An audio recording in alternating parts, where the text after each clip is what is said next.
Good morning, everyone, and welcome to Straight Talk on Social Media. I have a sudden change of plans to announce to you all. We were going to talk about LinkedIn today, but there has actually been so much news in the last couple of weeks and two new important things to learn about. So I actually am going to push LinkedIn back to 2 weeks from now, May 20th. I hope that's okay with everyone. Sorry for the sudden change of plans, but I think the content that I'm going to share with you today is going to be helpful information that you need to know. I should mention this is, of course, Ian Desher, Digital Marketing Specialist from Pivot Group, talking at you right now. And a reminder that on your GoToWebinar control panel, there's an option for asking some questions. You may want to do that, especially as I'm going to be looking at two new functions that Facebook has introduced as becoming sort of more available to the public. One is their sponsored stories, which is one kind of ads that they're now offering, different from their normal ads. And the other is the new Facebook messages system, which is they're sort of rolling out slowly but surely, and I just got access to this past week, so I wanted to share that all with you. Just so you know how that's going to work. So we'll save LinkedIn for next time, but today we'll talk about a bunch of news and those two new Facebook features. So jumping into the news then, Pepsi has unveiled new vending machines that they're calling social vending machines. They start you off with a few options, buying a drink, of course, being the typical vending machine way to do things. But then there's also options for connecting with the Pepsi Refresh project or gifting a drink or redeeming a gift that somebody has sent you. So basically what this lets you do is you can come to a vending machine and you can go ahead and buy somebody else a Pepsi or a Pepsi product, and then it sends them a coupon code. You put in their email address, or you can actually send them a text message as well. So it's an interesting idea, adding sort of a social element to a typical vending machine type of functionality. A couple of one criticism that I've heard of it is that it's not yet allowing people to connect to friends via their actual social networks like Facebook or Twitter. Right now it's relying on an email address or a phone number for a text message. So it's not quite social in terms of social media yet, but is sort of heading in that direction. And just some anecdotal results. I posted this on the Pivot Facebook page and got a couple of, and said something to the effect of, would this entice you to buy Pepsi or Coke? And got a couple of scathing remarks. Somebody said it was a colossal waste of time, I think was the phrase, and somebody else said that they still wouldn't use it because Pepsi still isn't as good as Coke. So there will undoubtedly be some hurdles for Pepsi as they roll this out. But it is one more step along with their refresh project, one more way in which Pepsi is really making an investment in social media here. A couple of news about a couple of the smaller social media sites. MySpace is now up for sale. Rupert Murdoch's News Corporation is selling, which owns MySpace, is selling it for $100 million, and they're not finding any buyers currently, which is no surprise if you've been tuning into these webinars and hearing me talk about the decline of MySpace, especially over the past year. It's no surprise that nobody really wants to buy it as it continues to fail. However, in brighter news, Yelp is going public. They are considering their initial public offering and getting ready to take their service into a place where people can buy stocks on it, and this is Yelp will be one of the first social media companies to do this, if in fact they do it. Facebook sort of famously not public yet. Other companies like Groupon considering it but haven't done it yet. So we'll look to see what happens when Yelp does start offering its shares to the world. A couple of Facebook rumors that are floating around there. People speculating. Facebook is in talks with the Chinese government about setting up a version of Facebook for people in China. Right now, China has been dominated by another social network because Facebook has not been allowed in because of China's strict censorship laws. So the deal that's being brokered will involve Facebook adhering to those censorship laws and undoubtedly revising some of their functionality so that it fits within China's rules and regulations. And of course, Facebook wants to do this because this is an opportunity all of a sudden to connect with 1 billion more users, given the number of people in China. So we'll look to see, and we'll let you know when this actually happens, but it looks like it's coming soon. Also in the news just a day or two ago that Facebook is considering buying Skype.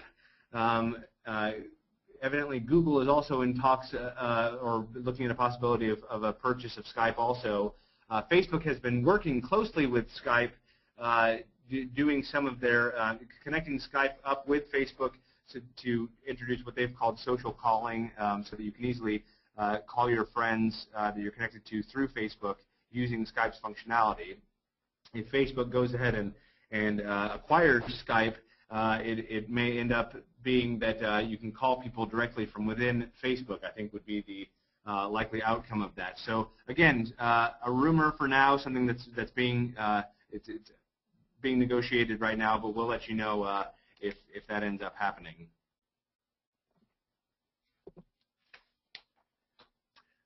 A statistic came out about a week ago talking about social network satisfaction among small to mid-sized businesses. Burrell Associates did some research asking small and mid-sized businesses which social media companies they found most helpful and satisfying. Facebook was the clear winner, as you can see here on this graph, with Twitter a second. I wouldn't call it a distant second, but it's it's about half as much there as Facebook is. A few other social networks making the list. MySpace, as you can see, nearly flatlining there over on the left. So this pretty well matches what we tend to recommend for companies, especially small and mid-sized companies, in terms of their social media involvement. We tend to say, Facebook is definitely the place that you want to be, really should be. With Twitter is something to think about, but not necessarily jump right into. So just some interesting research that sort of backs that up. A new term was put out by trendwatching.com, and it's a new term for the effect of social media. And it's the F factor. F standing for friends, fans, and followers, as you can see here, who influence consumers' purchasing decisions in ever more sophisticated ways. And so they sort of described 5 ways that the F factor, as they're calling it, influences consumption behavior. There's F discovery, which is how consumers discover new products and services by relying on social networks. There's F rated, how consumers will increasingly and automatically receive targeted ratings and recommendations from their social networks. There's F feedback, which is how consumers ask friends and followers to improve or validate their buying decisions. There's F together, how social media, or how shopping is becoming more social, especially and even when consumers aren't necessarily together physically. And there's F-me, which is how consumers' social networks are literally turned into products and services themselves. So this is, they're obviously having some fun here with all these F things. But it's an interesting phenomenon they've identified that we've talked about repeatedly on these webinars, just about how more and more the way that people consume and buy products and look for products and shop online is all sort of being centered around more and more around social media and around recommendations and tips and ideas that people can get from their friends, fans, and followers. So just an interesting article from Trend Watching there. And related to this F factor, I think, in fact, I think sort of very deeply related to the whole idea of the F factor, you may have heard after the announcement of the death of Osama bin Laden on Sunday night from President Obama. In the wake of that event, there was a quote that started making its way around social networks, and it was a quote attributed to Martin Luther King. It turned out, though, that sort of the second half of the quote had actually been from one of Martin Luther King Jr.'s books. However, the front part of the quote was, in fact, written by, I believe it was a middle school teacher or a high school teacher. And in the original post, and you can see here in the Atlantic was the one who was the magazine. Megan McArdle was the author who sort of broke this story. But it was what had happened was that the teacher who originally posted the quote had posted her own thoughts first, which was saying something about not rejoicing over even a single person who dies, and then followed it up by the Martin Luther King quotation, which was in quotes and sort of properly cited. And then as that got shared around, whether it was malicious or just an accident, we don't know. But the quotation marks sort of ended up moving, so that the whole quote ended up being attributed to Martin Luther King Jr., and people started passing that around as though the whole thing had been originally written by King. It was a fascinating study, and obviously a very timely one, about just the effect that social media has when it comes to how information is shared, and not only how information is shared, but how information gets twisted. We've probably all, as kids, played that game called telephone, where somebody whispers a secret in your ear and then you pass it down the line, and by the end it's something totally different. And we can see that now happening through social media as well. Our one to watch this week is a service called Storify. What Storify is, it's a way to tell stories using bits of social media like tweets, shared photos, and videos. What you can do is search, you go to pull bits from multiple social networks and drag them into one place to create a sort of unified story. And the Storify's idea behind this is that all sorts of people share content through social media, but these sort of end up turning into noise and not being ever put together in any sort of comprehensive way. And so Storify, you get together sort of the best of the tweets or photos or status updates that are shared, and you put them into a cohesive storyline.